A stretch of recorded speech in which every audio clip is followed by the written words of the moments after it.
Let me read you a little bit more about this summit, okay? The Duke and Duchess of Sussex's reps, Meredith Maines and Leah McGuire, were seen sitting down for secret talks with Tobin Andrea, the monarch's communications secretary, the Daily Mail reported. So you've got folks from King Charles' camp meeting up with Harry and Meghan's camp to sit and talk, okay?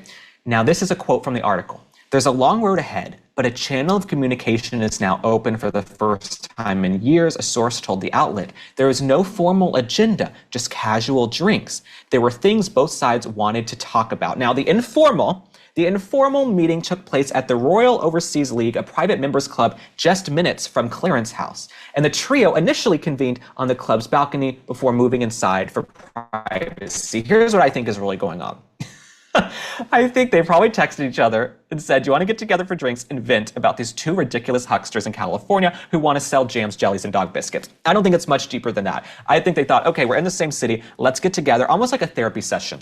Raise your hand if you've been victimized by the Duke and Duchess of Sussex. I have been victimized. And you know Harry and Meghan can't keep their staff, so of course the staff wants to get together and vent, and they'd probably rather work for King Charles because he's real royalty. The staff is probably angling to get back into the monarchy and to work in the palace instead of working with these two little hucksters who have nothing going on.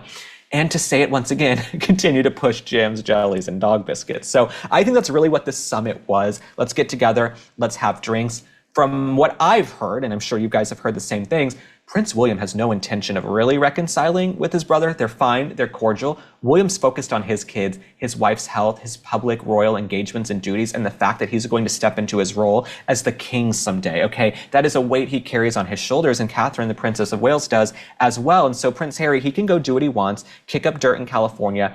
William is focused. And in fact, I think they should be stripped of their titles. Harry and Meghan, they should not be able to call themselves the Duke and Duchess of Sussex anymore. If you've spent about 5 hours in Sussex and you're the Duke and Duchess of Sussex, shame on you. Imagine if I'm, the mayor of Fairview and I've spent 5 hours in Fairview. Something's not clicking. Right? Something's not clicking. If you're royalty and you're the Duke and Duchess of some county of Sussex, you should probably go and show up in Sussex. So I think it's interesting Prince Harry wants reconciliation. I'm sure he loves that the press is saying there could be reconciliation, but I don't even think King Charles or William would trust Prince Harry to have a private conversation because Harry goes and repeats everything. Everything ends up in the Daily Mail or People magazine, their go-to, right? Everything ends up out in the press, in a book, in a docuseries. Everything is up for public consumption because Harry and Meghan ostensibly have become wannabe Kardashian reality stars. So Harry and Meghan, I don't see a lot of reconciliation happening. Of course, if King Charles passes away, the day he passes away, maybe he and his brother will rekindle and reconnect, but I am not seeing it.